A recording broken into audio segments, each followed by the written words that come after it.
Asalaamu calaykum waraxmatullaahi wabarakaatu. Halkaad naga daawanaysaan waa kanaalka aan YouTube ku leenahay ee TasteTube.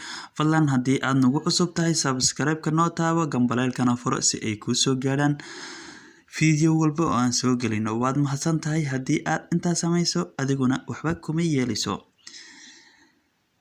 Kusoo dhawaada videogan aan ku eegayno diyaaradaha droneska ee TB2 ay sameeyaan dalka Turkiga.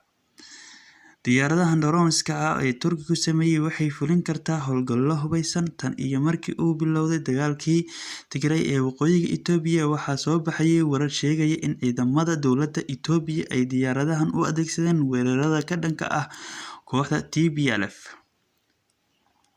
wareysi uu siiyay telefishinka qaranka, Major General Yimla Merdisam oo ah taliyaha ciidamada cirka ee Itoobiya ayaa xaqiijiyay in ay adeegsadeen diyaaradaha aan duuliyaha lahayn ilaa iyo hadda oo ay dagaalku socdaan. Waxaa la sheegay in diyaaradahan ay qayb weyn ka qaateen dagaalka ciidamada federaalka Itoobiya ay kula jiraan xoogagga Tigray.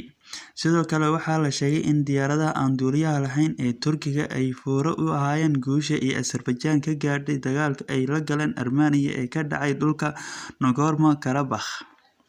Diyaaradaha ayaa waxa uu sidoo kale Turkigu u adeegsaday dagaalkii gudaha dalka Suuriya oo uu kula galay kooxda KPP. Dalka Liibiya ayaa ka mid ah meelaha ay ka fuliyeen howlgallada maadaama dowladda Turkiga ay taageereysay xukuumadda Liibiya kana soo horjeeday xoogagga ka soo horjeeda.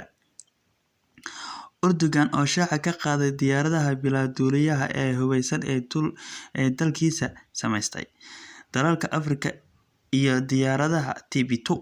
Madaxweyne Erdogan ayaa sanadkan dhexdiisa booqasho ku tagay dalka Angola, wuxuuna xilligaas sheegay inay codsadeen dowladda Angola inay hesho diyaaradaha dagaalka ee Turkigu sameeyay.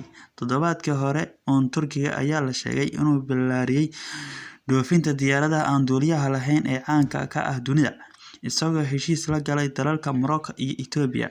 Iyadoo ay jirto tallaabadan uu Turkigu ku ballaarinayo geynta diyaaradihiisa aan duuliyaha lahayn dalalka Afrika, ayaa hadda waxaa soo baxaya in Soomaaliya uu siiyay, hase yeeshee warkaasi weli lama hubo. Maalmihii la soo dhaafay waxaa si aad ah baraha bulshada loogu hadalhayay in dowladda Turkiga ay siisay dowladda Soomaaliya diyaaradaha aan duuliyaha lahayn ee loo yaqaan droneska nooca uu Turkigu sameeyay ee TB2, taas oo sidoo kale wararku sheegayaan in loo tababaray ciidamada ammaanka Soomaaliya si ay u adeegsadaan.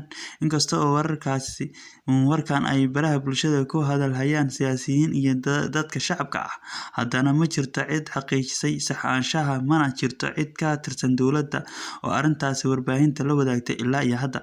Sidoo kale dowladda Turkiga iyaduna ma jirto meel ay ku sheegtay inay dowladda Soomaaliya siisay ama ay ka iibisay diyaaradaha casriga ah ee aan duuliyaha lahayn ee TB2. balse warbixintan waxaan ku eegaynaa waxa ay yihiin diyaaradaha Turkiga naqshadeeyay iyo inta dal ay ka howlgalaan. Haddaba maxaan ka naqaanaa diyaaradaha droneska ee Bayraktar TB2?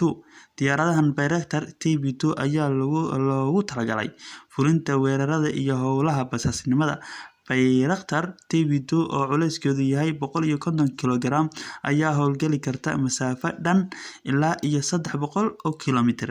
Sida ay sheegtay shirkadda soo saartay diyaaradahan droneska ah, waxa uu dhererkoodu dhan yahay 12 mitir halka uu joogoodu yahay 2.2 mitir, waxayna leeyihiin awood ilaa 300 litir oo shidaal ah.